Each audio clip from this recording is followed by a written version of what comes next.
நாம் இந்த நாளிலே கூட ரோமர்கள் நிருபம் 6ஆம் அதிகாரம் 4-5 வசனத்திலிருந்து நாம் பார்க்க போகிறோம். இங்கே ஒரு மிக முக்கியமான ஒரு காரியத்தை குறித்து பவுல் ரோமருக்கு எழுதுகிறார். எழுதும்போது அவர் சொல்லக்கூடிய மிக முக்கியமான ஒரு விஷயம் என்னவென்று சொன்னால், அவருடைய மரணத்தின் சாயலில் நாம் இணைக்கப்பட்டிருப்போமானால் அவர் உயிர்த்தெழுதலின் சாயலிலும் இணைக்கப்பட்டிருப்போம் அப்படி என்பது. இந்த ஆவிக்குரிய வாழ்க்கை, கிறிஸ்தவ வாழ்க்கை என்பது சடங்காச்சாரமானது ஒன்று அல்ல. கிறிஸ்தவம் என்பது ஒரு மாற்று மதம் அல்ல. நாம் ஒரு ஆல்டர்னேட் ரிலீஜியனுக்குள்ளே இல்லை. நாங்கள் இது வரைக்கும் வேறு மதத்தில் இருந்தோம், இப்போ இயேசுவை ஏற்றுக்கொண்டோம், அதனால் நாங்கள்லாம் கிறிஸ்தவங்கள் ஆகிட்டோம், சர்ச்சுக்கு போகிறோம் அப்படிங்கிறது இல்லை.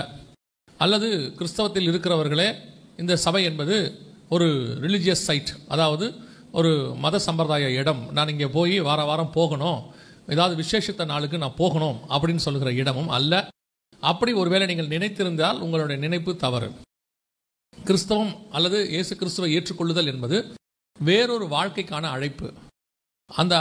அந்த வாழ்க்கை வாழ்வதற்கு தான் நாம் அழைக்கப்பட்டோம். அந்த பழைய வாழ்க்கையே நாம் வாழ்ந்து கொண்டிருக்கிறோம். புது பேரில் வாழ்கிறோம்னா அதில் எந்த பிரயோஜனமும் இல்லை.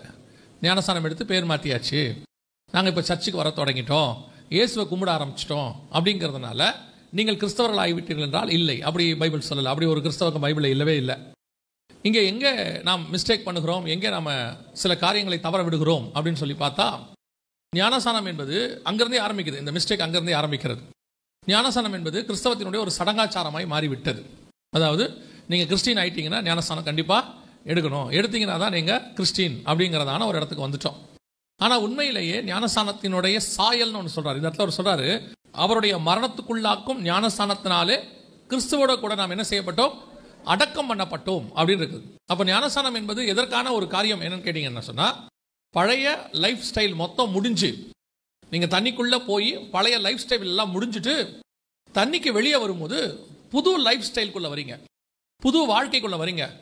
இப்போ கிறிஸ்து எப்படி சிலுவையில் மரித்து உயிர்த்தெழுந்தார் அப்படின்னு நம்ம சொல்கிறோம் இல்லையா, அந்த உயிர்த்தெழுதல் என்பது ஏதோ அதே இயேசு திருப்பி உயிர்த்தெழுந்தார் அப்படின்னா இயேசு மாம்சத்திலே இருந்திருக்கிறான், உயிர்த்தெழ வேண்டிய அவசியம் இல்லை. அதே இயேசு தான் இப்போ திரும்பி வராரு அப்படின்னு சொன்னால் நீங்கள் உயிர்த்தெழ வேண்டிய அவசியம் இல்லை. இப்போ அவங்க ஜெபம் பண்ணும் போது அழகாக ஒரு வார்த்தை சொன்னாங்க, நீங்கள் கவனிச்சிங்களான்னு தெரியாது, உயிர்த்தெழுதலின் வல்லமைன்னு சொன்னாங்க. கவனிச்சிங்களா யாராவது? இயேசு கிறிஸ்து உயிரோடு இருக்கும் போது இருந்த வல்லமை வேறு, உயிர்த்தெழுதலின் வல்லமை வேறு. புரியுதா உங்களுக்கு? இயேசு உயிரோடு இருக்கும் போது வல்லமையா கிரியை செய்தார். நம்ம எல்லாருக்குமே தெரியும், குருடர்கள் பார்வை அடைகிறார்கள், செவிடர்கள் கேட்கிறார்கள், முடவர்கள் நடக்கிறார்கள், மரித்தோர் உயிர்ப்பிக்கப்படுகிறார்கள். இது எல்லாமே இயேசு உயிரோடு இருக்கும் போது செஞ்சது. அதை அவர் உயிரோடு இருக்கும் போதே செஞ்சிட்டார். இன்னும் சொல்ல போனா அவர் செய்த பல விஷயங்களை பழைய ஏற்பாட்டிலேயே செஞ்சுட்டாங்க. புரியுதா உங்களுக்கு? குஷ்டரோகி சுகமாயிட்டார், நாகமான் என்ன ஆயிட்டாரு, சுகமாயிட்டாரு. மரித்த ஒரு பையனை உயிரோடு கூட எலிசா எழுப்பிட்டார். உங்களுக்கு தெரியும் நினைக்கிறேன். ஆகாரம் குறைவா இருக்கும் போது அவங்க ஆகாரத்தை என்ன செஞ்சுட்டாங்க, இன்க்ரீஸ் பண்ணி கொடுத்துட்டாங்க. நம்ம எல்லாருக்கும் தெரியும் நினைக்கிறேன். மழை பெய்யாதபடிக்கு தடுத்து நிறுத்திட்டாங்க, தண்ணீரை ரத்தமாய் மாத்திட்டாங்க, செங்கடலை பிளந்துட்டாங்க. இதெல்லாம் பழைய ஏற்பாட்டிலேயே செஞ்சாச்சு. இது மனுஷன் செய்தது. மாம்சத்தில் வெளிப்பட்ட இயேசுவும் அதை செய்து காட்டினார். அது உயிரோடு இருக்கும் போது நடந்த வல்லமை, அவருக்குள்ள இருந்த வல்லமை. இப்ப நாம எல்லாருமே அந்த உயிரோடு இருக்கும் போது இருந்த வல்லமையை தான் கான்சென்ட்ரேட் பண்ணிட்டு இருக்கிறோம். அது நடந்தாலே போதுங்கிற இடத்துக்கு இப்ப நம்ம வந்துட்டோம். நமக்கு முன்னாடி உள்ள பரிசுத்தவான்கள், போன ஜெனரேஷன் சொல்றேன், எங்களுக்கு முன்னாடி உள்ள பரிசுத்தவான்களுடைய அவங்க காலத்துல நாங்க பார்த்ததை சொல்றேன், நாங்க விசுவாசியா உட்கார்ந்து பார்த்ததை. இப்ப நடக்கிறத விட பல மடங்கு அற்புதம் நடந்துரும். ரொம்ப சர்வசாதாரணமா நடக்கும். ஸ்ட்ரெச்சர்ல வரவங்க எல்லாம் நடக்க வச்சு கூட்டிட்டு போயிடுவாங்க, வீல் சேர்ல வரவங்க எல்லாம் நடக்க வச்சு கூட்டிட்டு போயிடுவாங்க. அதெல்லாம் எப்ப நடக்குது? சாதாரணமாக இயேசு உயிரோடு கூட இருக்கும்போது நடந்த சம்பவங்கள் தான் இங்கேயும் நடக்குது. அதாவது ஒரு மனுஷன் கிடக்கிறான், 38 வருஷமா இருக்கான், அவனை படுக்கை எடுத்துக்கொண்டு நட. இப்ப இந்த காலத்தில் அப்படி நடக்குது. அப்படியானால் இதே வல்லமை தான் உயிர்த்தெழுந்த பிறகும் இருக்கிறது என்றால், இயேசு கிறிஸ்து கிட்ட இருக்கிறது என்று சொன்னால், அப்ப இருந்த இயேசுக்கும் மாம்சத்தில் இருந்த இயேசுக்கும் உயிர்த்தெழுந்த இயேசுக்கும் என்ன வித்தியாசம்? அவர் மாம்சத்தில் இருந்திருக்கலாமே, ஏன் மரிச்சு உயிரோடு கூட எழும்பணும்? அதே காரியத்தை தான் இப்பவும் செய்ய போறாருன்னா, அப்ப இதுக்கு ஏன் உயிர்த்தெழுதலின் வல்லமைன்னு தனியா பேர் வைக்கிறாங்க? வாசிங்க, பிலிப்பியர்கள் நிருபம் 3ஆம் அதிகாரம் 10வது வசனத்தை வாசிங்க. இப்படி நான் அவரையும் அவருடைய உயிர்த்தெழுதலின் வல்லமை, நல்லா கவனிங்க, பவுல்கிட்ட வல்லமை இல்லாம இல்ல, அவர் உருமாள்களுக்கு அங்க வல்லமை இருக்குது. அவர் போய் உற்று பார்த்து தீர்க்க தரிசனம் சொல்றாரு, சுகமாக்குறாரு. அவர் சொல்றாரு, இப்படி நான் அவரையும் அவருடைய உயிர்த்தெழுதலின் வல்லமையையும் அவருடைய பாடுகளின் ஐக்கியத்தையும் அறிகிறதற்கும் அவருடைய மரணத்திற்கொப்பான மரணத்திற்குள்ளாகி எப்படியாயினும் நான் மரித்தோரிலிருந்து உயிரோடு எழுந்திருப்பதற்கு தகுதியாகும்படிக்கும். ரட்சிக்கப்படுவதற்காக எல்லாத்தையும் விட்டுட்டு வரலையாமா? அவர் எதுக்காக எல்லாத்தையும் விட்டாருங்கிறதுக்கான ரீசனை சொல்றாரு. நான் இப்போது இருக்கிற வல்லமையை பார்க்கிலும் வேறொரு வல்லமையை பெற்றுக்கொள்ள விரும்புகிறேன். மேலான வல்லமையை நான் பெற்றுக்கொள்ள விரும்புகிறேன். அந்த மேலான வல்லமையை நான் பெற்றுக்கொள்வதற்காக இப்பொழுது என் கையில் இருக்கிற எல்லாவற்றையும் நான் விட்டு விடுகிறேன். இன்னைக்கு நாம எந்த இடத்துல நிக்கிறோம்? ஏற்கனவே இருந்த உயிரோடு இருந்த வல்லமை, அதற்கு இப்ப போராட்டமா இருக்குது. அதுக்கே இப்ப என்னவா இருக்கு? போராட்டமா இருக்கு. அன்னைக்கு பரிசுத்தவான்கள் செய்த அற்புதங்கள், அடையாளங்களை இன்னைக்கு செய்வதற்கு ஆட்கள் மிக குறைவு. அன்னைக்கு அவங்க சர்வ சாதாரணமா செய்த எத்தனையோ பெரிய கதை. அன்னைக்கு பைபிள் காலத்துல சொல்லல, நமக்கு முன்னாடி உள்ள காலத்துல, ரெய்னார்ட் பாங்கே காலத்துல, அப்புறம் மாரிசலோ காலத்துல, அவங்க காலத்துல நடந்தது சொல்றேன். அவர்கள் செய்த டிஜே தினகரன் அங்கலாக இருக்கட்டும், இங்க ஜான் ஜோசப் தீர்க்கதரிசியா இருந்தாரு, அவங்க காலமாக இருக்கட்டும், ஒரு 30-40 வருஷத்துக்கு முன்னாடி அவர்கள் செய்த அந்த மகா பெரியதான காரியங்களை திருப்பி செய்வதற்கே இப்ப ஆள் கிடையாது. குறைஞ்சு போச்சு, இல்லைன்னு சொல்ல, குறைஞ்சு போச்சு. அது உயிரோடு இருக்கும் போது இயேசு செய்தது. உயிர்த்தெழுந்த வல்லமை என்பது வேறு. அதை நாம இன்னும் வரவே இல்லையே, அந்த இடத்துக்கே வரல. அதனுடைய ஸ்டார்டிங் ப்ராசஸ், அதனுடைய ஆரம்ப கட்டம் என்ன அப்படின்னு சொன்னா, நம்ம வாசிச்ச ரோமர் அந்த 6ஆம் அதிகாரத்தில் 5வது வசனம் சொல்லுது, ஆதலால் அவருடைய மரணத்தின் சாயலில் நாம் இணைக்கப்பட்டுள்ளானால் அவர் உயிர்த்தெழுதலின் சாயலிலும் முதல்ல எனக்குள்ள என்ன வரும் தெரியுமா? வல்லமைலாம் ரெண்டாவது வரும். முதல்ல என்ன வரும்? ஆதாமை செய்து முடித்த போதே, செய்ய ஆரம்பிக்கும் போதே, அந்த அவனை செய்யும் போது ஆண்டவர் ஒரு வார்த்தை சொல்றாரு, இவனை தேவ சாயலிலும் தேவ ரூபத்திலும் படைக்கிறார். அது 1ஆம் அதிகாரம் 26-28 வரைக்கும் நீங்க வாசிச்சீங்கன்னா, மனுஷனை உண்டாக்கும் போதே தேவ சாயலிலும் தேவ ரூபத்திலும் உண்டாக்குகிறார். அப்போ படைக்கும் போதே ப்ராசஸ் ஏதோ ஒரு மாடல், இந்த மாதிரி செய்யணும் அப்படிங்கிறது தான் ஸ்டார்டிங் பாயிண்ட். அப்ப இந்த இடத்துல உயிர்த்தெழுதல் அப்படிங்கிற ஒரு புது கான்செப்ட் வரும்போது, முதல்ல நம்ம சாயல் நம்ம பார்க்கறதுக்கு எப்படி இருக்கிறோம்? இயேசு கிறிஸ்துவுக்கு உள்ளாக மரித்துட்டோம். ஞானஸ்தானத்துல மரிச்சாச்சு, தண்ணியை விட்டு வெளியே வரோம். வெளியே வரும்போது வசனம் சொல்லுது, புது மனுஷன் வரானாமா, அடக்கம் பண்ணப்பட்டு அவரோடு கூட உயிர்த்தெழுதலில் பங்கடைகிறோம். அப்ப பங்கடையும் போது எனக்குள் ஒரு மாற்றம் ஏற்பட்டு எனக்குள் ஒரு சாயல் வருகிறது. அது என்ன சாயல்? கிறிஸ்து உயிர்த்தெழும் போது என்ன சாயல் வருமோ அந்த சாயல் எனக்கு ஞானஸ்தானத்திலிருந்து வர தொடங்கி விடுகிறது. நான் சொல்றது புரியுதா? இயேசு மாம்சத்தில் இருந்த மாதிரி நான் மாம்சத்தில் ஆகணும்ன்ற அவசியம் இல்லை. நீங்க பார்த்திருப்பீங்கன்னு நினைக்கிறேன், ஒரு சினிமா நடிகன் பார்த்தா அவனை மாதிரியே என்ன செய்வாங்க, இவங்களும் அவனை மாதிரியே மாறுவாங்க, முடி வெட்டுவாங்க, அவனை மாதிரியே மீசை வச்சுப்பாங்க, எல்லாம் செய்வாங்க. இப்போ ஒரு அரசியல்வாதியை பார்த்தா அவரை மாதிரியே இவங்களும் செய்வாங்க. இப்போ கிறிஸ்துவோடு கூட உயிர் தெழும்போது அந்த சாயல், எந்த சாயல்? எனக்கு யாரோட மாடலை நான் இருக்கிறேங்கிறது ரொம்ப முக்கியம். சினிமா நடிகர் சாயல், அரசியல்வாதி சாயல் போய் இன்னைக்கு கிறிஸ்தவ உலகத்திலேயே சாயல் வந்துருச்சு. சரி, இப்போ நான் கிறிஸ்துவின் சாயல் நான் என்ன?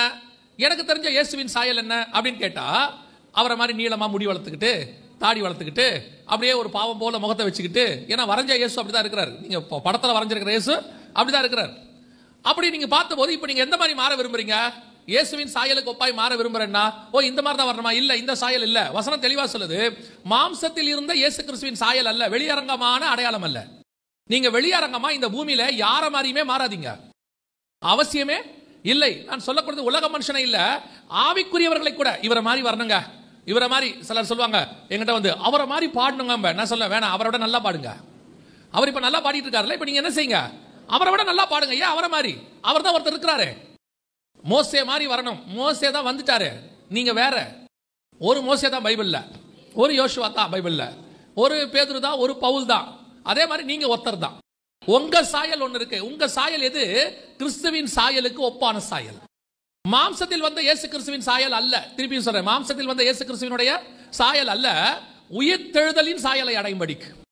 உயிர்த்தெழுதலின் சாயல்னா என்ன? நம்ம எப்படி இருப்போம் அப்படின்னு கேட்டா, யோவான் சொல்றார், வாசிங்க 1 யோவான் 3ஆம் அதிகாரம் 2வது வசனம் வாசிங்க. பிரியமானவர்களே, இப்பொழுது தேவனுடைய பிள்ளைகளாய் இருக்கிறோம். இப்ப நம்ம எப்படி இருக்கிறோம்?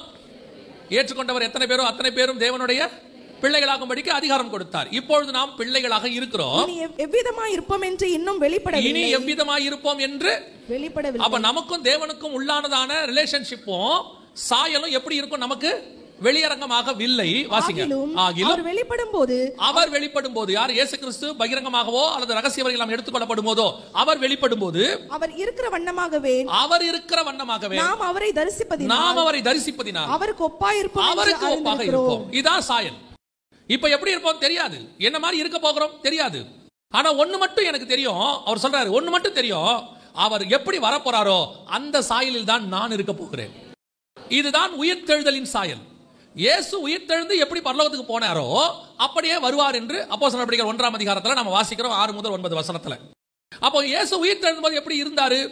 நீங்க நினைக்கிற தாடியோட மீசையோட, நீங்க நினைக்கக்கூடிய ஒரு மாம்ச சாயல் அல்லது இந்த பூமிக்குரிய சாயல்ல இருந்தாரா அப்படின்னு கேட்டீங்கன்னா இல்ல, அவர் வேற சாயல்ல இருக்கிறார்.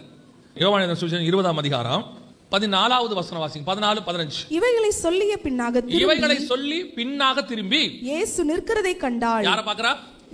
இயேசு நிற்கிறதை கண்டாள். நல்லா கவனிச்சுக்கொள்ளுங்க, வசனத்தை நல்லா தெளிவா கவனிங்க. இயேசு நிற்கிறதை கண்டாள், ஆனாலும் அவரை இயேசு என்று அறியாதிருந்தாள். ஏன்பா மகதலேனா மரியாளுக்கு இயேசுவே தெரியாதா? இயேசுவே தெரியாதா அப்படின்னு கேட்டீங்கன்னா லூக்கால 8ல வாசிக்கிறோம். மரியாள் யாராமா? கலிலேயாவில் இருந்து அவரோடு கூட ஊழியம் பண்ணி கொண்டு வந்த அநேக ஸ்திரீகளும் மகதலேனா மரியாளும் அப்படின்னு இருக்குது. கிட்டத்தட்ட இயேசுவோட 3.5 வருஷம் அவங்க ஊழியத்தில் இருந்திருக்கிறாங்க. 3.5 வருஷம் ஊழியத்தில் இருந்த மகதலேனா மரியாளுக்கு நிற்கிறது இயேசு என்று தெரியவில்லை. நிற்கிறது இயேசுன்னு தெரியல. அந்த அம்மா மாதிரி இயேசுவை நல்லா தெரிஞ்ச ஆள் வேற யாருமே, சீஷர்களுக்கு அப்புறம் வேற யாருமே இருக்க முடியாது. ஏன்னா இவங்க 3.5 வருஷம் கூட டிராவல் பண்ணவங்கள இவங்களும் ஒருத்தர். இயேசு நிற்கிறதை கண்டால், ஆனாலும் அவர் இயேசு என்று அறியாதிருந்தால். அப்புறம் இயேசு அவளை பார்த்து, ஸ்திரீயே, ஏன் அழுகிறாய்? யாரை தேடுகிறாய் என்றார். அவள் அவரை தோட்டக்காரன் என்று எண்ணி, என்ன நினைச்சா? தோட்டக்காரன்.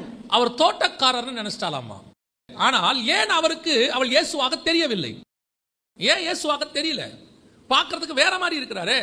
இதற்கு பேர் தான் உயிர்த்தெழுதலின் சாயல். அவர் மாம்சத்தின் சாயலில் இல்லை, உயிர்த்தெழுதலின் சாயலுக்கு வந்து விட்டார். அப்ப எனக்குள்ளே இருக்கக்கூடிய மாம்சத்தின் சாயல் போய் நான் உயிர்த்தெழுதலின் சாயல்ல வந்தாதான் அவரோடு கூட உயிரோடு எழுக்க முடியும். அவரோடு கூட அடக்கம் பண்ணப்பட்டவனா இருந்தா அவரோடு கூட உயிரும் தெழுவேன். அப்படித்தான் இருக்கு. அவரோடு கூட அடக்கம் பண்ணப்பட்டோம், அவரோடு கூட உயிர் தெழுவோம். அப்படி உயிர் தெழணும்னா அவர் அடக்கம் பண்ணப்பட்ட விதமா அடக்கமாகி அவர் தொலைத்த சாயலை தொலைத்து அவர் பெற்றுக்கொண்ட சாயலை நானும் பெற்றுக்கொண்டால் தான் உயிர் தெழ முடியும். இப்ப எனக்கு அது இருக்குதா? நீங்கள் ஞானஸ்நானம் எடுத்த பிறகு உங்கள் பழைய சாயல் போயிருக்கிறதா? உங்களுக்குள் காணப்படுகிற சாயல் போதா? உங்களை விட்டு போயிருக்குதா? இந்த சாயல் வர வர வர நமக்கு என்னவா இருக்கு? சந்தோஷமா இருக்கு. இது உண்மை. அப்ப இந்த நேரத்தில் நமக்கு என்ன இருக்கு? பார்க்கும்போது என் சாயல், என்னுடைய ரூபம், அதுல ஒரு சந்தோஷம் இருந்துகிட்டே இருக்குது.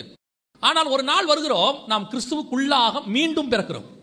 மறுபடி பிறக்காவிட்டால் பரலோகத்துக்கு வழி இல்ல. அது எப்ப நடக்குது? ஞானஸ்நானத்தின் வழியாக நடக்குது. அந்த நிமிஷம் எப்படி உங்களுக்கு குழந்தை பிறந்த உடனே ஒருத்தன் சொன்னா, பார்த்த உடனே ஒருத்தர் சொன்னார் இல்ல, உண்மை மாதிரியே இருக்குது அப்படின்னு சொல்லி, நீங்கள் ஞானஸ்நானத்தை விட்டு வெளியே வர ஆரம்பிக்கும் போது உங்கள் சாயல் கிறிஸ்துவின் சாயலுக்கு ஒப்பாக மாற தொடங்கி விடுகிறது. உங்களை பார்த்த உடனே சொல்லிடுறான். ஃபர்ஸ்ட் டே, ரட்சிக்கப்பட்ட முதல் நாள் வீட்டுக்கு போகும்போது சொல்லுவாங்க, இவன் ஆள் சரியில்லையே, இன்னைக்கு ஏன் வித்தியாசமா இருக்கிறான். ஆனால் ரட்சிக்கப்பட்ட இயேசுவை ஏற்றுக்கொண்ட அந்த முதல் நாள், கிறிஸ்துவுக்குள்ள பிறக்கிற அன்னையிலிருந்து உங்களுக்குள்ளே சாயல் மாற தொடங்கிடும். முதல் நாளே வீட்டில் கண்டுபிடிச்சிருவாங்க. நான் முதல் நாள் சர்ச்சுக்கு போயிட்டு அன்னைக்கு தான் ஆண்டவரை ஏற்றுக்கொண்டிருக்கிற, வேற எந்த மாற்றமும் இல்லை. மறுநாள் காலையில் எங்கள் அம்மா என் கூட வந்த ஃப்ரெண்டை கூப்பிட்டு கேட்டாங்க. அப்போ எனக்கு ஒரு 18 வயசு இருக்கும். என் ஃப்ரெண்டை கூப்பிட்டு கேட்டாங்க, நேற்று எங்கே போனீங்க அப்படின்னாங்க. அவன் கேட்டான், ஏன் ஆண்டி, இவன் நேற்றுல இருந்து ஆள் சரியில்லையே. ஏன், என்ன நடக்கும்? வீட்டுக்கு நான் வந்ததே 8:30-9 மணிக்கு தான். வந்த உடனே அந்த ஆண்டவருக்குள்ளாக ஏற்படுத்த ஒரு மாற்றம், ஒரு வசனம் மைண்டில் ஓடிக்கிட்டே இருக்குது. நான் சாப்பிடும் போதும் எனக்கு அது ஓடுது, எனக்கு எதுவுமே தெரியல, சாப்பிட்டேன், தூங்கிட்டேன். எனக்கு இப்போ மிக முக்கியமான பழக்கம் என்னன்னா, காலையில் தூங்கி எழுந்த உடனே பாட்டு கேட்பேன், சினிமா பாட்டு கேட்பேன். தூங்கி எழுந்த உடனே பல்லு விளக்க போகும்போது, அப்பெல்லாம் கேசட் தான், டிவிடிலாம் கிடையாது, கேசட் தான் இருக்கும். ஒரு 60 கேசட் 90 கேசட்னு சொல்லுவாங்க. அந்த கேசட்டை போட்டுட்டு தான் பல்லே விளக்க போவேன். எந்திரிச்ச உடனே என்கிட்ட ஒரு 100, 150, 200 கேசட் இருக்கும். ஒரு ஷெல்ஃபே வச்சிருந்தேன். அந்த பாட்டை போட்டு தான் போவேன். ஆனால் இன்னைக்கு மறுநாள் எழுந்த உடனே என் மைண்டுக்குள்ள ஆண்டவர் தான் ஓடிட்டு இருக்காரு. இதை பத்தி தோணவே இல்லை. நான் ஆண்டவரை பத்தி யோசிச்சுட்டே பல்லு வளர்க்குறேன். இதுலயே எங்க அம்மா கண்டுபிடிச்சிட்டாங்க, இவனுக்குள்ள ஏதோ ஒரு மாற்றம் வந்திருக்குது. கூப்பிட்டு கேட்கறாங்க, என்ன நடந்துச்சு நேத்து, ஆள் வேற மாதிரி இருக்கிறானே. இதுதான் உங்களுக்குள்ள இருக்கிற சாயல் வெளிப்பட தொடங்குகிறது. கிறிஸ்துவின் சாயல் வரணும். அப்படியே இது கொஞ்சம் கொஞ்சமா ஆரம்பிக்கும். இது சின்ன விஷயம், நான் சொன்னது பாயிண்ட். இந்த மாதிரி உங்களுக்குள்ள இருக்கிற ஒரு நாள்ல பழக்கம் மாறிடும். குடி பழக்கம் மாறிடும், சிகரெட் மாறிடும், கத்துறது மாறிடும், நிறைய மாறிடும். ஆளே அமைதியாயிருவாங்க. நான் ஒரு மனுஷனோட நல்லா பழகிட்டு இருந்தேன், இப்போ பழகிட்டு தான் இருக்கேன். ரொம்ப க்ளோஸ் தம்பி மாதிரி, அவர் அண்ணன் பாரு, அவ்வளோ க்ளோஸ். அவரு என் கூட உட்காந்துட்டு இருந்தாரு. ஒருத்தர் கேட்டாரு, உங்க பக்கத்தில் உட்காந்துருக்காரு, அவர் யார் தெரியுமான்னு கேட்டாரு. நான் சொன்னேன், இவர் நம்ம பிரதர் தான், இவரை தெரியுமே. அந்த ஆளை பத்தி உங்களுக்கு தெரியாது அப்படின்னாரு. என்னன்னு கேட்டா, 20 வருஷத்துக்கு முன்னாடி இந்த ஏரியாவில் கத்தி எடுத்துட்டு சுத்தினாலு, எவனை பார்த்தாலும் வெட்டுவாரு. நான் இப்படி திரும்பி பார்த்தேன், இவரா தெரியாம பக்கத்தில் உட்காந்துருக்கோமே. ஆனால் அதுக்கான எந்த ஒரு அடையாளமும் அவர் முகத்தில் இல்லை, பேச்சில் இல்லை. அவங்க சொல்றாங்க, பேசிக்கிட்டே இருக்கும்போது அடிப்பாருங்க, அவரு பேசிக்கிட்டே இருக்கும்போது குத்துவாருங்க, அவர்கிட்ட ஒரு வார்த்தை எக்ஸ்ட்ரா பேச முடியாதுங்க. ஆனால் இன்னைக்கு டவுன் டு எர்த்ங்கிற மாதிரி உட்காந்துருக்காரு. வாய்ஸை ரைஸ் பண்ண மாட்டேங்கிற, ரைஸ் ஆகல. அவர் நடிக்கவே இல்லை. அவர் கூட நான் ஒரு 7-8 வருஷமா பார்க்குறேன். வாய்ஸ் ரைஸே ஆக மாட்டேங்குது, அப்படியே பயங்கர லோ வாய்ஸ்ல தான் இருக்காரு. எப்படி இவ்வளவு மாறுகிறது? எப்படி இந்த சேஞ்சஸ் வருது? நீ கிறிஸ்துவோடு கூட அடக்கம் பண்ணப்பட்டது உண்மையானால் கிறிஸ்துவின் உயிர்த்தெழுதல் சாயல் உனக்குள்ளே வரும்போது கிறிஸ்துவினுடைய அடையாளம் உனக்குள்ளே வரும். இயேசு கிறிஸ்து சாந்த குணமுள்ளவராக இருந்தார். அவர் அதிகாரமுடையவராய் பேசினார், ஆனால் தாழ்மையின் ரூபத்தில் இருந்தார். இந்த சாயல் வரணும். வருதா? அதுதான் கொஸ்டின். அது ஏதாவது வருதா? இயேசுவை ஏத்துக்கிட்டோம்னு சொல்றோமே, நம்ம சாயலை வீடு பாக்குதா? ஃபர்ஸ்ட் வீடு தான் பார்க்கணும். சர்ச்சிலிருந்து போனா அந்த பைபிளை வைக்கிறதுலேயே ஒரு ஒழுங்கு இருக்குது. நீங்க ரட்சிக்கப்படுறதுக்கு முன்னாடி செருப்பை கழட்டி விட்டு போற விதத்துக்கும், வீட்டுக்குள்ள வந்தோன்னா ஹெல்மெட் வைக்க அப்படியே சோஃபால போட்டு போறதுக்கும், காலேஜ்ல இருந்து வந்த உடனே அந்த புக்கை தூக்கி அடிச்சுட்டு போறதுக்கும், ஆனா சர்ச்சுக்கு போயிட்டு ஆண்டவரை ஏற்றுக்கொண்டு வரும்போது நான் சொல்றேன், இதெல்லாம் சாதாரணமா வர வேண்டிய மாற்றம். எப்படி வரும் தெரியுமா? வரும்போதே அதை ஒரு ஒழுங்கோடு கூட நீங்கள் வைக்கிறதை பார்க்க முடியும். ஒரு மாற்றம் உங்களுக்குள்ளே வரும். அது நீங்களா மாத்துறது இல்ல, உங்களுக்குள்ள இருக்கிற கிறிஸ்துவின் சாயல். ஏன்னா இப்ப அவர் அப்பா ஆயிட்டாரு, அவர் அம்மா ஆயிட்டாரு. ஒண்ணு அவர் சாயல் தான் உங்களுக்குள்ள வர முடியும், வேற சாயல் வரவே வராது. வருதா? உங்களுக்குள்ள அது காணப்படுதா? உங்க கணவர் பார்க்கிறாரா? மனைவி பார்க்கறாங்களா? உங்க பெற்றோர் பார்க்கறாங்களா? அவர்கள் ரட்சிக்கப்படுவது நீங்கள் மாறி இருக்கிற சாயலை வைத்து தான் நடக்கும். நான் போகும்போது என்னுடைய வீட்டார் யாருமே ரட்சிக்கப்படலன்னு சொல்வீங்க, என் கணவர் அவங்க மாமியார் யாருமே ரட்சிக்கப்படல. ஆனால் நீங்க ஒரு ஆள் அந்த முழு குடும்பத்தையும் ரட்சிப்புக்குள்ள நடத்த முடியும். உங்களை பார்க்கும்போது அவர்கள் கிறிஸ்துவை பார்த்தால், உங்களுக்குள்ள இருந்து கிறிஸ்து வெளிப்பட்டால், அவங்க போடுற அதே சண்டையை நீங்களும் போட்டீங்கன்னா, அவங்க செய்யற இதே காரியத்தை நீங்களும் செஞ்சீங்கன்னா, கண்டிப்பாக உங்களுக்குள்ள இருந்து கிறிஸ்துவின் சாயல் வெளிப்படாது. அதுதான் பைபிள் சொல்லுது. இப்ப இயேசு அப்படியே மாறி வேற சாயல் நிக்கிறார். யார் இவரு? ஒண்ணுமே தெரியலையேங்க, வேற மாதிரி இருக்கிறாரு. இன்னைக்கு அந்த சாயல் உங்களுக்கும் எனக்கும் வரணும். ஏன்னா பழைய சாயல் செத்து போச்சு. அந்த வசனம் எவ்வளவு அழகா கீழே எழுதுறாரு பாருங்க. அவர் சொல்றாரு, ரோமர் 6:6, நாம் இனி பாவத்துக்கு ஊழியம் செய்யாதபடிக்கு பாவ சரீரம் ஒளிந்து போகும் பொருட்டாக நம்முடைய பழைய மனுஷன், நல்லா கவனிங்க, சரீரத்தை பத்தி அவர் பேசல, உள்ளுக்குள்ள இருக்கிற மனுஷனை பத்தி பேசுறாரு. பழைய மனுஷன் அவரோடு கூட சிலுவையில் அறையப்பட்டான் என்று அறிந்திருக்கிறோம். the old person, the inner person, the crucified, அவன் என்ன ஆயிட்டானா? சிலுவையில் அறையப்பட்டான். அவ்வளவுதான். இனி உயிரோடு வரமாட்டான்னு அர்த்தம். நினைச்சா கூட வரமாட்டான். நீங்க போய் எத்தனையோ பேரை அடக்கம் பண்றீங்க. ஒரு சிலர் எல்லாம் அவங்க இருந்தா நல்லா இருக்கும்னு தோணுது, இன்னும் கொஞ்ச நாள் இருந்தா நல்லா இருக்குமே அப்படின்ட்டு. நீங்க என்ன நினைச்சாலும் திரும்பி வருமா? வருவாங்களா? வரப்போறது இல்லை தானே. அது சின்ன வயசோ அல்லது வயசானவங்களோ கொஞ்சம் ஆசைப்படுறோம், இவர் இன்னும் கொஞ்சம் காலம் தான் நல்லா இருந்திருக்குமே. சிலர்லாம் என்ன செய்வாங்கன்னா, அந்த பெட்டியில் உட்காந்துக்கிட்டு அழுவாங்க, ஆண்டவரே எங்க அப்பாவை திருப்பி கொடுத்துருங்க, எங்க அம்மாவை திருப்பி கொடுத்துருங்கன்னு. நீங்க என்ன அழுதாலும் அவங்க வரதில்ல. அதே மாதிரி தான் நீங்க என்ன நினைச்சாலும் உங்க பழைய மனுஷன் உங்களுக்குள்ள இருந்து வெளியே வரக்கூடாது. அதுதான் உங்க பழைய மனுஷன் செத்துட்டான்றதுக்கு அடையாளம். உங்க பழைய மனுஷன் செத்துட்டான்னா நாம என்ன சொல்றோம்? எனக்கும் ஒரு அளவுக்கு தாங்க பொறுமை இருக்கு. அதான சொல்றோம். நானும் ஒரு அளவுக்கு பொறுமையாத்தான் இருந்தேன். நானும் என்ன செய்யறேன்? சண்டை போடக்கூடாது, கத்தக்கூடாதுன்னு பல்ல கடிச்சுக்கிட்டு இருந்தேன். ஆனா அவங்க என்ன பண்ணதுக்கு அதுக்கு மேல என்னால பொறுக்க முடியாது, வெடிச்சிட்டேன். உண்மை 100% உண்மை. இதுதான் நார்மல். ஏன்னா நம்ம மனுஷன்றதுக்கு நார்மல். ஆனா பழைய மனுஷன் செத்துட்டான்றதுக்கு அது நார்மல் கிடையாது. பவுல் சொல்றாரு, அவன் சிலுவையில் அறையப்பட்டான் என்று நான் அறிந்திருக்கிறேன். அதாவது அவன் இல்லைங்க, வரவே வராது, அவ்வளவுதான். எப்படிங்க அது நடக்கும்? நீங்கள் கிறிஸ்துவோடு கூட சிலுவையில் அறையப்பட்டது உண்மையானால், ஞானஸ்நானத்தில் நீங்கள் அவரோடு கூட மரணத்தில் பங்கடைந்தது உண்மையானால், அன்னையிலிருந்து இந்த சாயல் உங்களுக்குள்ள வெளிப்பட தொடங்கும். மாற்றம் வரும். இங்க எங்க பிரச்சனை வருது தெரியுமா? ஞானஸ்நானம் எடுக்கிறதுலயே பிரச்சனை வந்துருது. நீங்க ஞானஸ்நானம் எப்படி எடுத்தீங்கன்னு இப்ப ஆரம்பிக்கணும். அடுத்து ஞானஸ்நானத்துல தானே சேஞ்ச் ஆகுது. அப்ப ஞானஸ்நானம் எப்படி எடுத்தோம்? கரெக்டா எடுத்தா தானே சேஞ்ச் ஆகும். நான் சொல்றது உங்களுக்கு புரியுதா? 2வதுல ஒரு பையன் காப்பி அடிச்சு பாஸ் பண்ணிட்டான். அவனுக்கு வாய்ப்பாடே தெரியாது, காப்பி அடிச்சு பாஸ் பண்ணிட்டான். 3வதுலயும் காப்பி அடிச்சு பாஸ் பண்ணிட்டான். 4வதுலயும் காப்பி அடிச்சு பாஸ் பண்ணிட்டான். 10வது வரும்போது டீச்சர் கேட்பாங்க, ஏண்டா வாய்ப்பாடு கூட தெரியாம எப்படா 10வது வந்த? இல்லைங்க, 2வதுலயே ப்ராப்ளம் நடந்திருக்குது. படிக்கிறதுக்கு பதிலாக காப்பி அடிச்சிருக்கிறான். இப்ப 10வது வந்துட்டான். நான் சொல்ல புரியுதா? 10வது வந்தாச்சு, ஆனா வாய்ப்பாடு தெரியாது. ஏன் தெரியாது? அங்க மனப்பாடம் பண்ணி பாஸ் பண்றதுக்கு பதிலா காப்பி அடிச்சு பாஸ் பண்ணிட்டான். ரட்சிக்கப்பட்டு 10 வருஷம் ஆச்சு விசுவாசி. ஆனால் ரட்சிக்கப்பட்ட அன்னைக்கு வந்திருக்க வேண்டிய மாற்றம் 10 வருஷம் ஆகி வரல. ஏங்க உங்களுக்குள்ள வரல? ஆரம்பிச்ச டேவே தப்பான டே.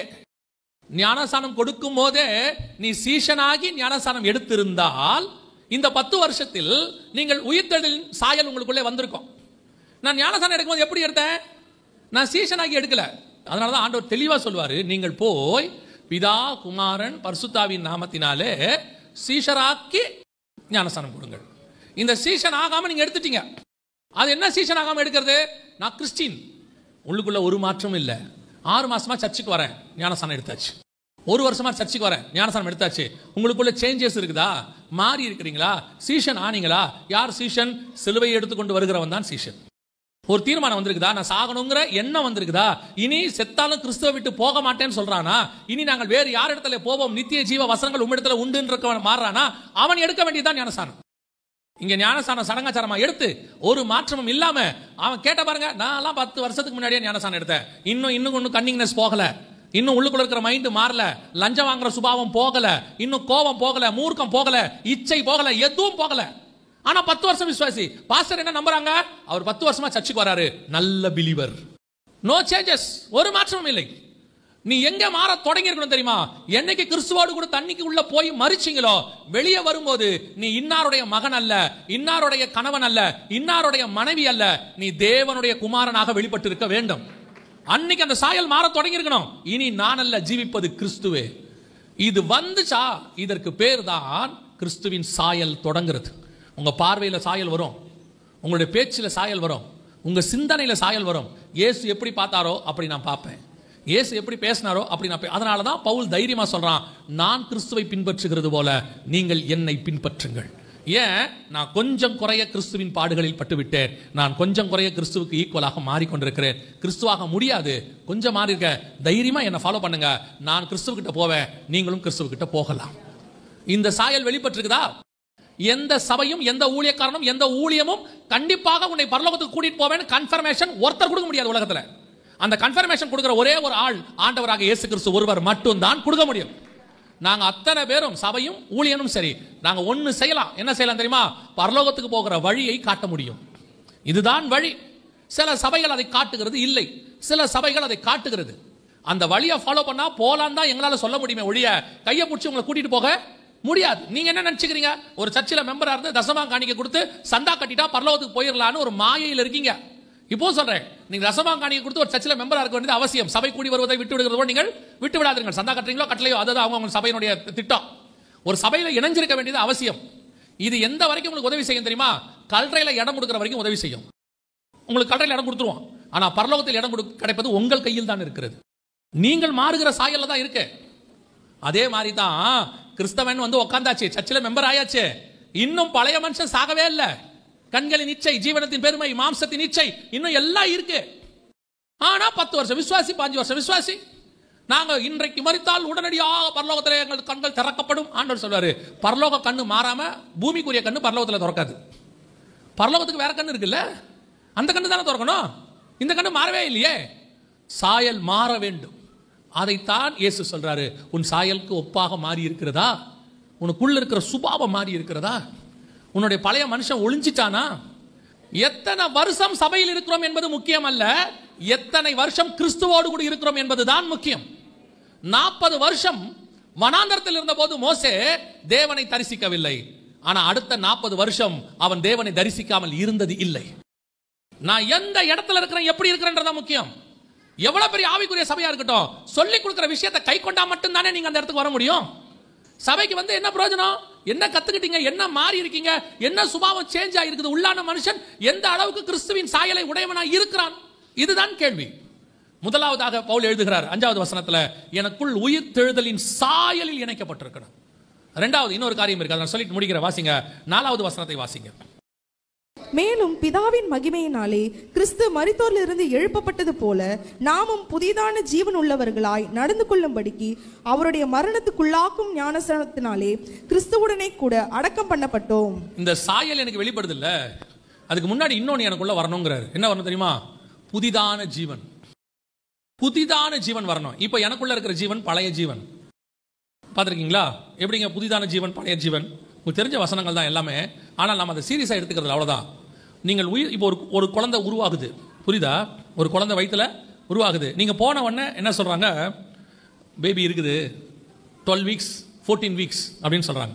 நீங்கள் சொல்லுங்கள், அவங்க அடுத்த வார்த்தை சொல்லுவாங்க, ஹார்ட் பீட் எல்லாம் நல்லா இருக்கு, 12 வீக்ஸ் ஆகுது. நீங்கள் போயிட்டு திருப்பி ஒரு 2 months கழிச்சு வாங்க ஸ்கேன் எடுக்கலாம்பாங்க. நீங்கள் சொல்லுங்களேன், 12 வீக்ஸ் ஆயிடுச்சா? ஆயிடுச்சு, கொடுத்துருங்களேன். 3 வீக்ஸ் ஆயிடுச்சுல, என் குழந்தை என்ன செய்யுங்க, எடுத்து கொடுத்துருங்களேன். அடுத்து டாக்டர் கேட்பாங்க, ஜீவன் தான் வந்திருக்கு, இன்னும் ஃபுல்லா என்ன செய்யல, அது ஃபார்ம் ஆகல.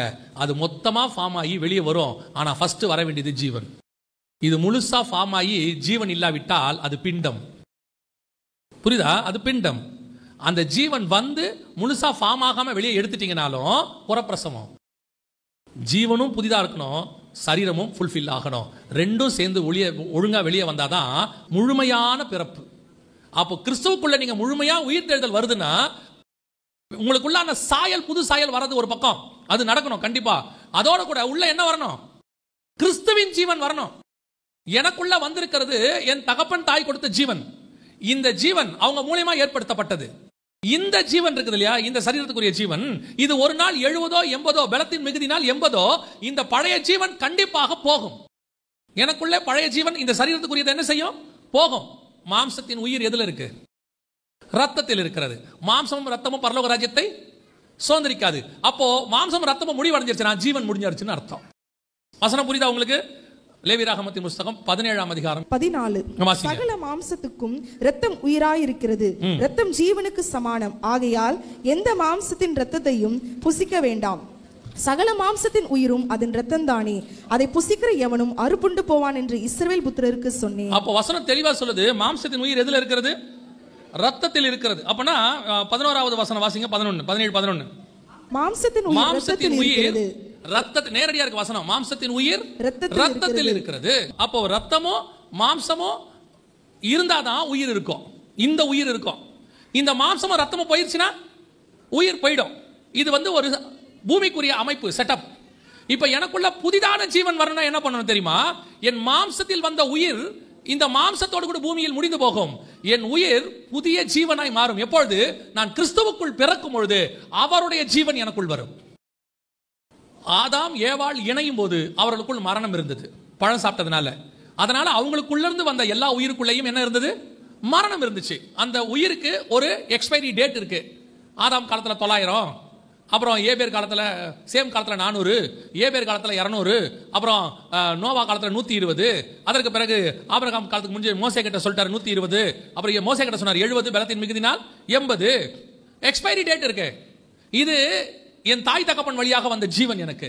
அதுவும் தேவன் கொடுத்தது தான். இது தேவன் கொடுக்கல, தேவன் கொடுத்தது தான். ஆனா இப்ப கிறிஸ்து உனக்குள்ள வரும்போது, நீங்கள் கிறிஸ்துவுக்குள்ளே பிறக்கும் பொழுது உங்களுக்கு ஒரு புதிதான ஜீவன் வரும். இதுக்கு எக்ஸ்பைரி டேட்டே கிடையாது. இந்த ஜீவன் நித்திய ஜீவன். அப்ப இந்த புதிதான ஜீவனுக்கும் பழைய ஜீவனுக்கும் என்னங்க வித்தியாசம்? வெரி சிம்பிள், ரொம்ப சிம்பிள். இப்போ உங்களுக்கு நான் ஒரு எக்ஸாம்பிள் சொன்னா உங்களுக்கு புரிஞ்சிடும். உங்களுக்கு ஒரு ஃபீஸ் கட்டுறதுக்கு 10 நாள் டைம் இருக்குது. நீங்க எப்படி இருப்பீங்க? ஒரு மாசம் இருக்குது, எப்படி இருப்பீங்க? ரிலாக்ஸா இருப்பீங்க. இன்னைக்கு 10 மணிக்குள்ள கட்டணும், பணம் இல்லை, எப்படி இருப்பீங்க? பரபரப்பா இருப்பீங்க, கட்டணும் கட்டணும், அப்படியே ஒரு அர்ஜென்டா இருப்பீங்க. 80 வயசுக்குள்ள உயிர் முடிய போதே, அப்ப நீங்க எப்படி இருப்பீங்க? பரபரப்பா இருப்பீங்க. இதுக்குள்ளேயே இதை செஞ்சிடணும், 50 வயசுக்குள்ள இதை செஞ்சிடணும், 28 வயசுக்குள்ள கல்யாணம் பண்ணிடணும். ஆமா தானே? பரபரப்பு இருக்கா இல்லையா?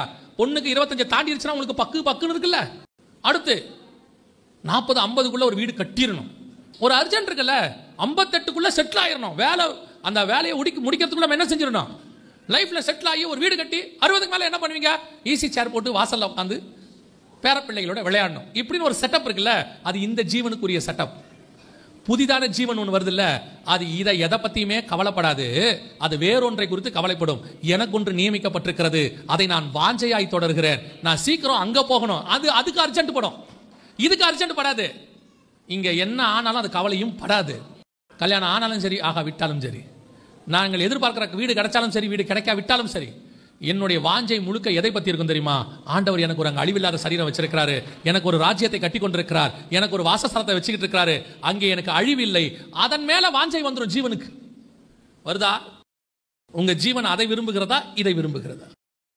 இதை விரும்புதுன்னா இன்னும் நீங்கள் புதிதான ஜீவனுக்குள்ள வரலன்னு அர்த்தம். ஏன்னா நீங்களே என்ன அறிக்கை பண்றீங்க தெரியுமா? நான் சாவறதுக்குள்ள. ஆனா இயேசு என்ன சொல்றா தெரியுமா? நீங்கள் நித்திரை அடைகிறது இல்லை.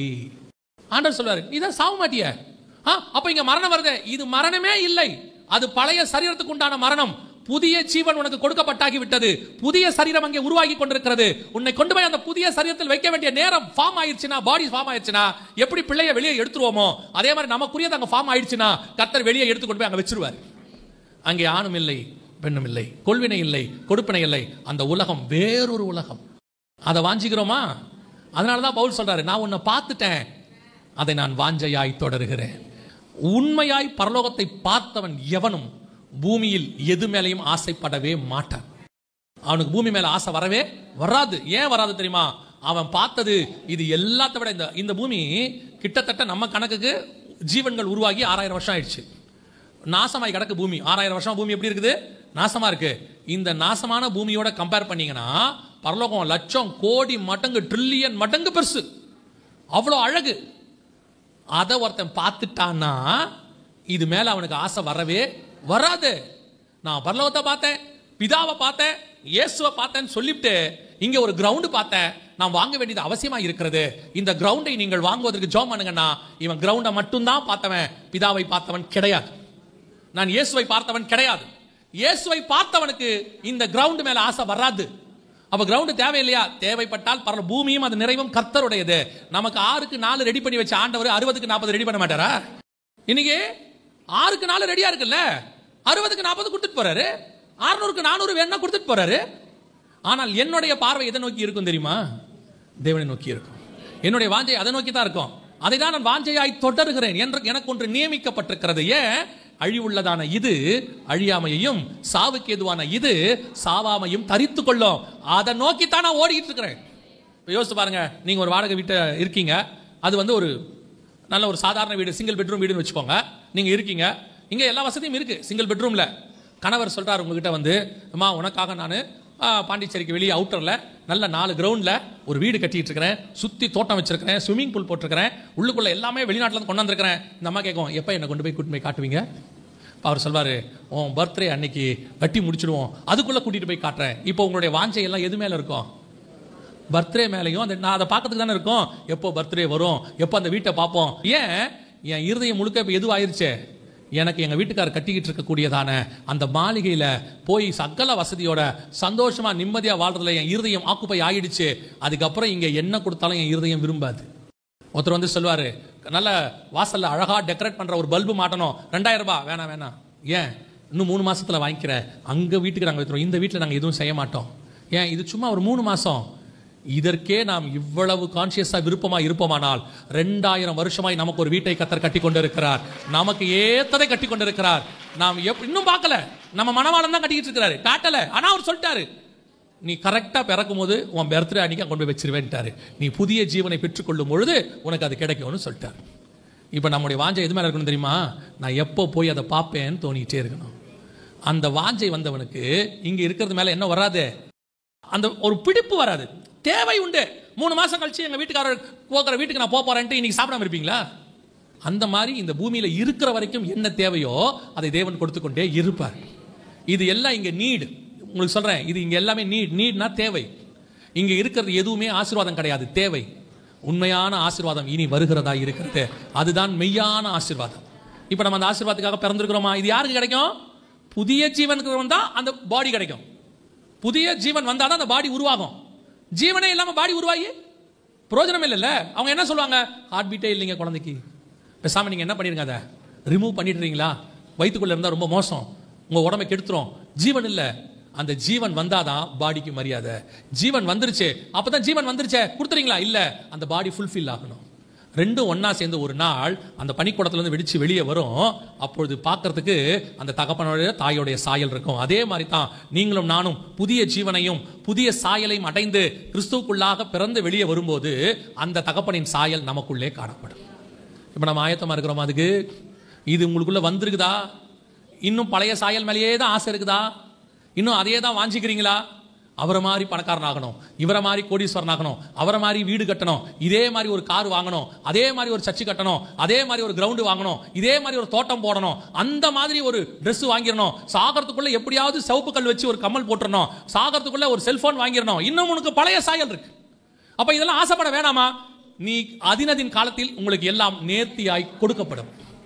ஆண்டவர் தந்துட்டு போறாரு. நீங்க குழந்தையா இருக்கும் போது உங்களுக்கு கொடுக்குறவங்க என்ன கவுன் கொடுத்தாங்க, என்ன சட்டை கொடுத்தாங்க?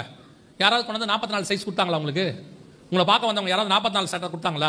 கொடுக்கல. அவங்களுக்கு தெரியும் தானே, இந்த குழந்தைக்கு இதை போட்டா சரியா இருக்கும்னு கொடுத்தாங்க. கொஞ்சம் சின்னதா இருக்கும், இல்ல கொஞ்சம் பெருசா இருக்கும், அவ்வளவுதான். அப்போ உங்களுக்கு சட்டை கொடுத்த ஆண்டவர் இப்போ நீங்க 42 44 சைஸ் போடுறீங்க. இப்ப வரைக்கும் சட்டை கொடுத்துருக்கிறாரா இல்லையா? ஒரு இவ்வளவு கொடுக்க தெரிஞ்ச ஆண்டவருக்கு பரலோகத்திலும் உங்களுக்கு எல்லாவற்றையும் கொடுக்க தெரியும், பூமியிலையும் எல்லாம் கொடுக்க தெரியும். உங்களுக்கு இன்ன தேவை என்பதை உங்கள் பரமபிதா முன்பே அறிந்திருக்கிறார். நான் தைரியமாக நின்று சாட்சி சொல்வேன், இந்த ஊழியத்துக்கு நான் வரும்போது கோலும் கையுமாய் கூட அல்ல, வெறும் கையாய்த்தான் வந்தேன். வேலையை விட்டுட்டு வரும் பொழுது எனக்கு ஒரு மக இருக்கிறா, வந்தேன். ஆண்டவர் சொன்னார், நீ போ, நான் பார்த்துக்கிறேன்னு சொன்னார். திருப்பி ஆண்டவரை கேட்டேன், ஆண்டவரே நான் வாங்குற சம்பளத்தில் பாதியாவது எனக்கு கிடைக்கணுமே, குடும்பத்தை நடத்தணுமே. ஆண்டவர் சொன்ன, நீ போ, நான் பார்த்துக்கிறேன். உங்களுக்கு தெரியுமா, 11 மாதம் எனக்கு ஊழியம் கிடையாது. 11 மாதம் எனக்கு ஊழியம் கிடையாது. ஆண்டவர் சொன்னார், நீ போய் ஜெபம் பண்ணுன்னு சொன்னார். ஆனால் 11 மாதம் கர்த்தர் என்னை போஷித்தார். ஆண்டவர் எங்கிட்ட சொன்ன ஒன்று தான், யாருக்கிட்டையும் கேட்கக்கூடாது, எதுவும் செய்யக்கூடாது, முழங்கால் போட்டு ஜெபம் பண்ணணும். அதை மட்டும் தான் நீ செய்யணும். ஒருத்தர்கிட்ட வாய் திறந்து கேட்டதே கிடையாது, முழங்கால் போட்டு மட்டும் தான் ஜெபம் பண்ணுவோம். ஆனால் கர்த்தர் எல்லாவற்றையும் இந்த 20 ஆண்டு காலம் ஊழியத்தில் நேர்த்தியாய் நடத்தி கொண்டு வருவதற்கு வல்லமை உள்ளவர். நான் வெறும் கையாய் வந்தேன், எனக்கு என்ன தேவையோ அதை கர்த்தர் எனக்கு கொடுத்திருக்கிறார். அதே மாதிரி தான் உங்கள் ஒவ்வொருத்தருடைய வாழ்க்கைக்கு என்ன தேவையோ அதை பரலோகம் கரெக்டாக கொடுக்கும். பக்கத்து வீட்டுக்காரனை பார்த்து ஆசைப்படாதீங்க, அவர் BMW போறாரு, நமக்கும் ஒரு BMW இருந்தால் நல்லா இருக்குமே. ஆண்டவர் சொல்வாரு, BMW நல்லா இருக்கும், பெட்ரோல் போட முடியுமா உன்னால நிம்மதியாக தூங்க முடியுமா? BMW வச்சிருக்கிறவர் அதுக்கேற்ற வீடு வச்சிருக்கிறாரு, அதுக்கேற்ற மாதிரி பொருளாதாரம் அவர்கிட்ட கரெக்டாக இருக்குது. அவர் கடனில் வாங்குறாரோ எப்படியா வாங்குறாரோ, ஆனால் உங்களுக்கு எனக்கு பைக் கொடுத்துருக்கிறாரு. ஆனால் நிம்மதியாக தூங்குறோமா இல்லையா? அதினதின் காலத்தில் பரலோகம் தேவைகளை சந்திக்கும். என்ன தேவையோ அதை ஆண்டவர் கொடுப்பார். ஆனால் என்னுடைய தேவை என்ன தெரியுமா? எனக்கு ஒன்று நியமிக்கப்பட்டிருக்கிறது, அதை நான் வாஞ்சையாய் தொடர்கிறேன். அல்லேலூயா.